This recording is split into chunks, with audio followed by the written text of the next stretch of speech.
So sticking on the remote coaching thing, are there maybe certain athletes that you think should not be coached remotely?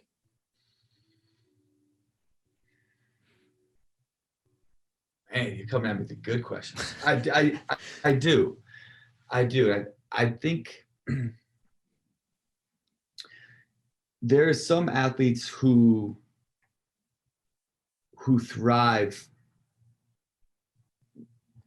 inside of a closer connection with a coach. You know, they thrive with having an on-site coach to talk to daily. Like I have one athlete who I work with now who's a very high level athlete who's one of those where it's almost like their form of communication is almost like this daily like assurance from me, or kind of like being around me, or, and I don't mean just me, but their coach, you know.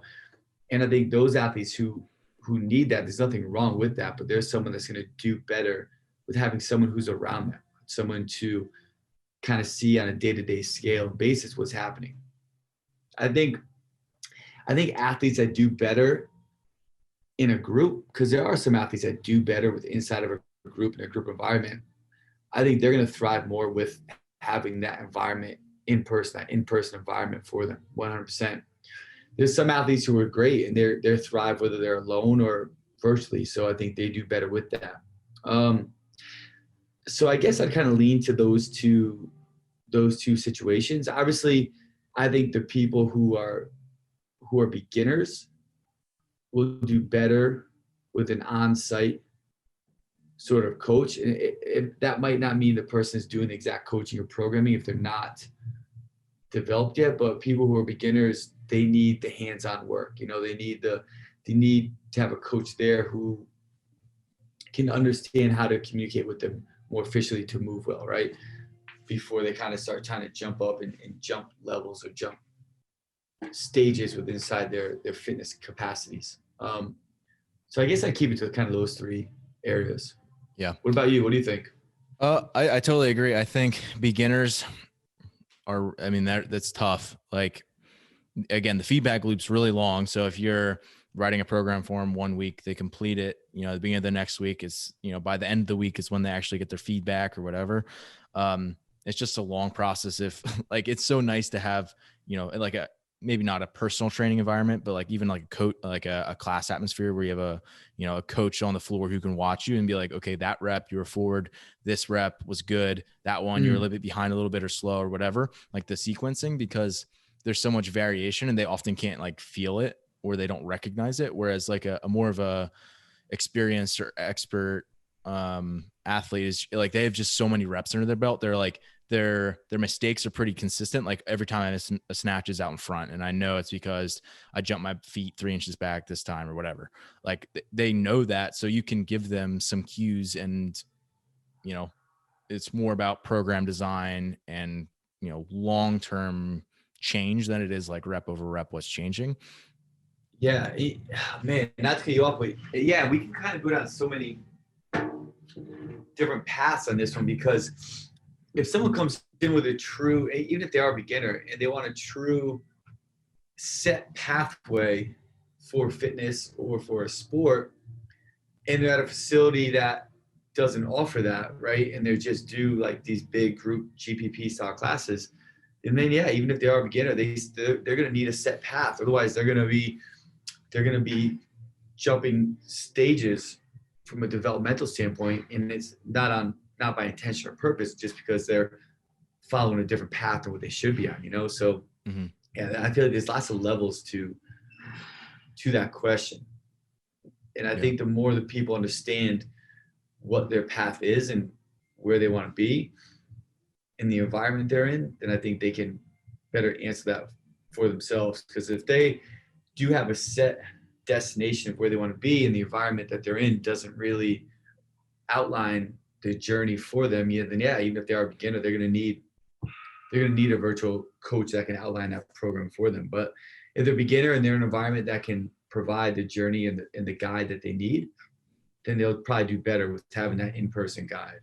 Yeah, true. I mean, yeah, totally. Like if there's some in-person, you know, atmospheres, whether it's PT group classes where like your development as a beginner athlete is going to be much quicker. And like that can interplay with your own personality. And there's, exact same things. Like there's certain online remote coaches who probably do an excellent job with beginners and doing like video analysis and all that kind of stuff and getting deep into the weeds on that.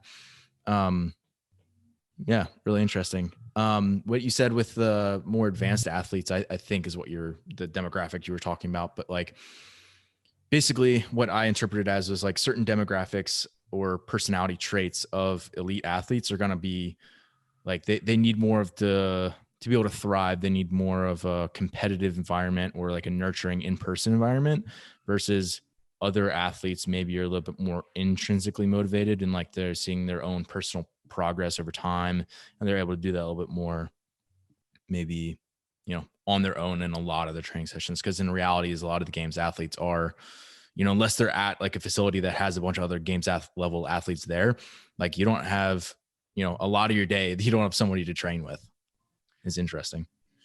Yeah, and I think that's another debate or discussion we can even get on, because I mean, let's look at other sports. And if you look at the Kobe Bryants or the Michael Jordan, Wayne Gretzky, Derek Jeter, like whoever you want to look at in any sport, you look at the best people.